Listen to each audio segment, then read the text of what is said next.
Hello, Delicia. If I've mispronounced that, please correct me next time we see you in class. We're going to take a look at your first two postings for the course. So let's go ahead and screen share here and get to giving you some observations. So first thing I do is take a look at an overview. This is your emphasis posting here. I usually will take a look just to get an idea of the overall feel as to whether you were approaching the project from the formal structural standpoint that we were asking you to do. In this case, we started out at a certain distance to capture the overall landscape or environment that the structure or building was in, and then we cut that in half and cut it in half again. The reason we're cutting it in half is so that the differences between those distances are definite and distinct, so that it does not become a matter of, is that a difference between one distance and the other? We can definitely see that distances are changing as they go. So that looks, it looks like you're doing that to a certain extent. Some of these look like they might be varying a little bit, but we'll get into that image to image. So let's go ahead and take a look at some of the work. This is what we would call golden hour, which is a good time to be shooting. Everything tends to look good in that time of day. Your shadows are long, the highlights tend to be nice and soft. So we're using this this metal structure here, I presume then. And so then the second image that you have kind of turns it around. I like what you're doing here. This is rather inventive here. I would have made a suggestion though. In thinking about starting this this experiment, you're at this distance and then you come in and it doesn't seem to be that you were limited to being at this distance. This second image, which would presumably be half as close, that might have been a better image had we been a little bit tighter in the composition. Let's just say, for instance, that we were cut right here, that the edge of the photograph was here and also here, right? So that it got rid of anything over here. All of this business here was gone, and then all of this business was gone, and this was all centered out. So the photograph that you saw kind of came down like this and over, and then up, and then over like this. That would have been a very, very highly structured and elegant photograph. You'd have this beautiful stream of light. You'd have the two trees kind of growing out between them. Basically, that's what you're making an image of anyway. That's what you're showing us in this photograph. And so that is what we would want you to emphasize. That's emphasis. That's what you would want us to see. Photography is subtractive. And so when we see something that we want to highlight, the idea is in a lot of cases to get rid of all the other stuff, not necessarily just to put what we want in the middle of the image. All of this is a learning process for us. So as we continue forward, suddenly we're inside the bin. So this is strange. Maybe we got these out of order. I'm going to go take a look at the order in which they were meant to be in. Note, line, shape, light, shadow. Presuming this is color, as I see it, texture, light, color. There's color, shape, line, portrait. Okay, so line. Yes, for some reason we're inside and then we're back outside again. And then these two photographs here, aren't those very much the same photograph, right? I mean, they're not, obviously, but they're very, very close to one another. When you're making a series of images, again, as I mentioned earlier, the reason that we're going from one distance and then cutting it in half and then cutting it in half again is so that we can distinguish between the various perspectives. We want an image from the distance, and then we want one image from this distance, and then one image from this distance, and so on. That is so that we can create this variation of talking about a space or describing the space. When we have an image that is from the same distance, it has to be compositionally very much different in composition for it to work. These two are very much close to the same distance from one another, and just maybe a couple of steps away from each other, in fact, and shot pretty much within, I would say, a few seconds from each other in terms of when the image was made. So they're far too close to one another to qualify as two separate photographs, in fact.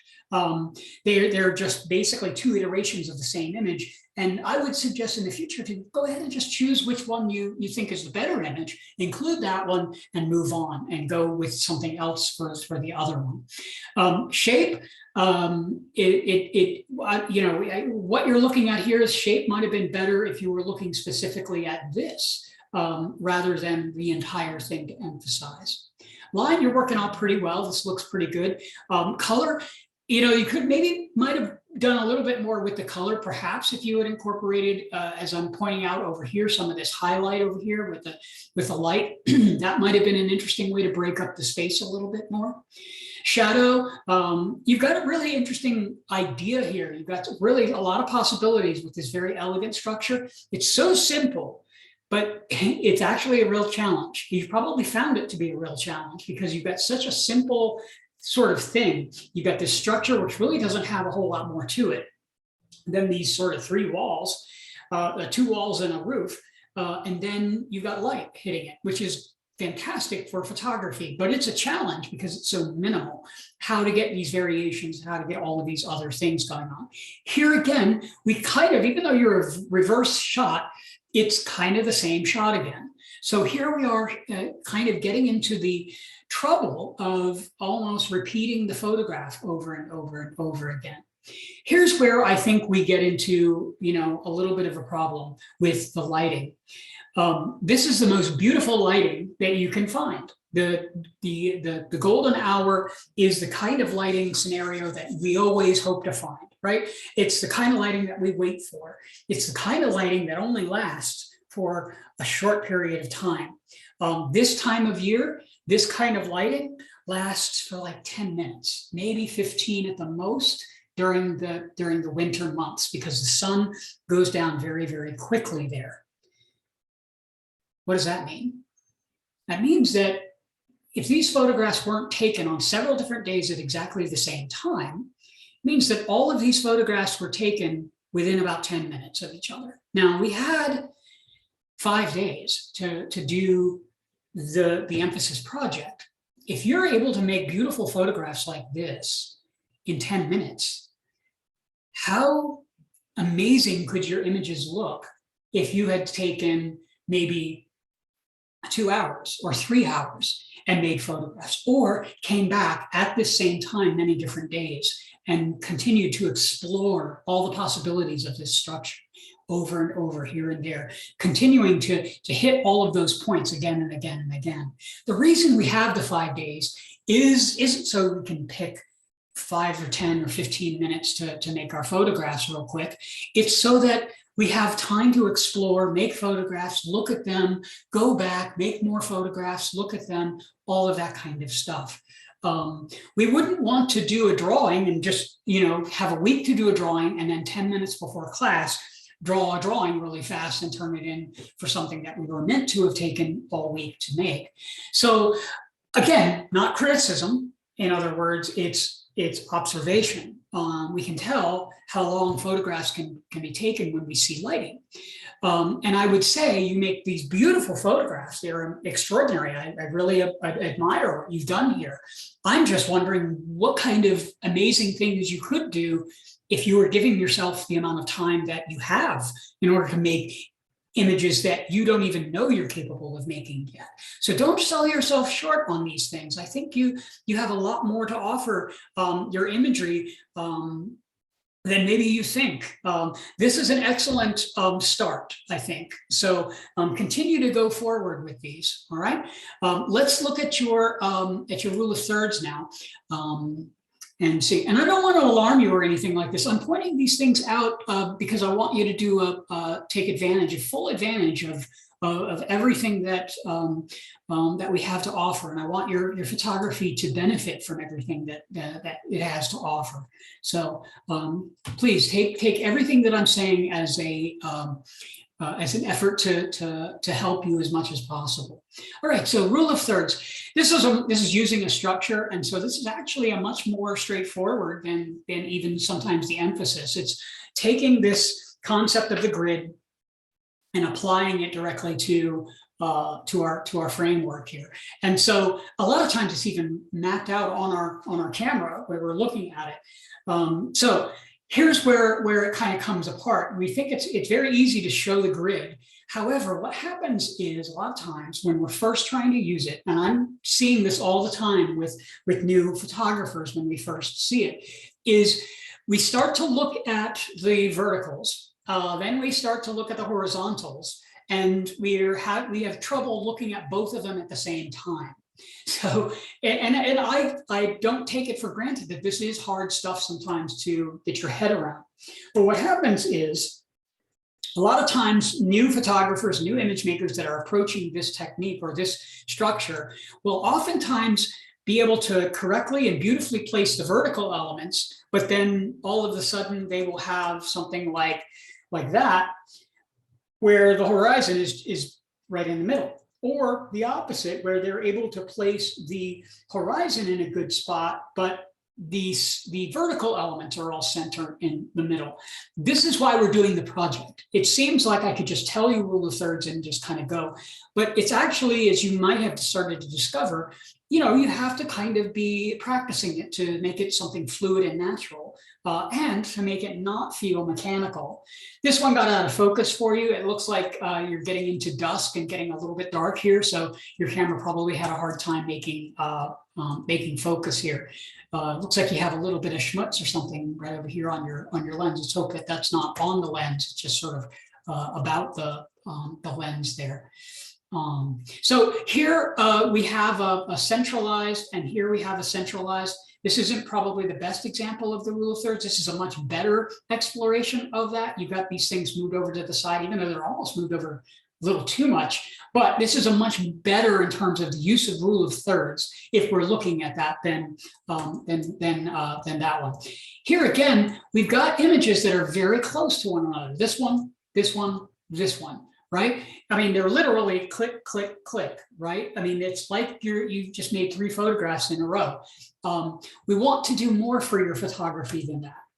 Click, click, click. That's like 3 brush strokes when you're doing a painting.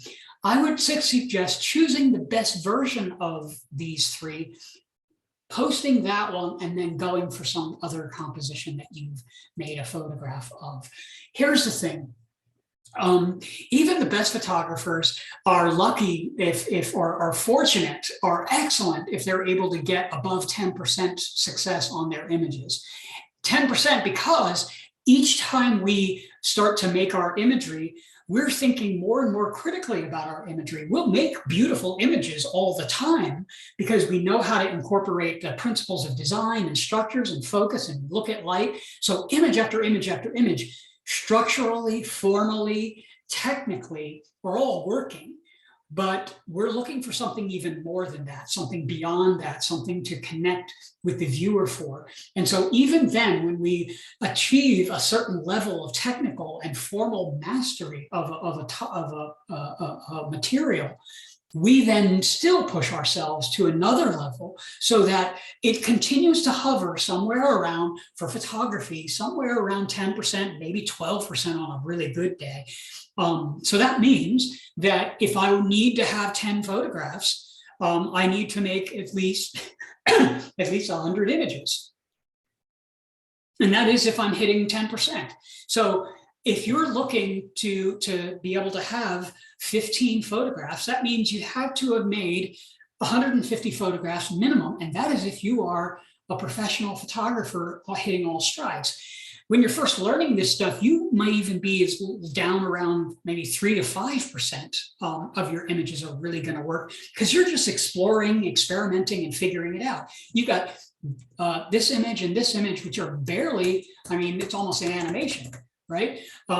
That's fine. I want you to explore that way.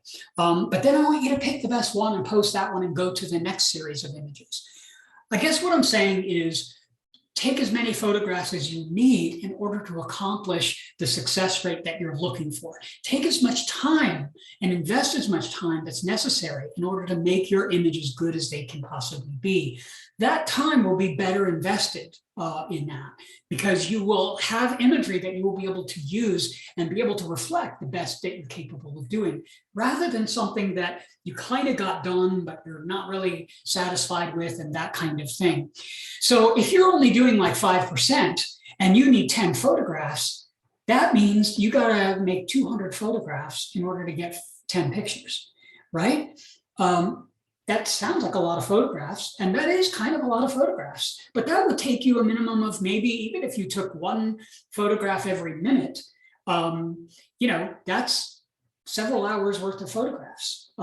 So that's what I'm saying about the amount of time that's usually invested in these kinds of things. That's what I'm saying about push yourself and make lots of images so you have plenty to choose from, so you don't feel like you're having to put two images that look exactly the same, like that up there, like this and then this. You know, we don't want you to have to do that. So that's what I have for you. I can clarify as much as you would like. We can talk. You can get me aside right after class and we can chit chat a little bit more about your camera, or if you're having any other issues there. But until then, we'll see you in class. All right. Bye-bye now.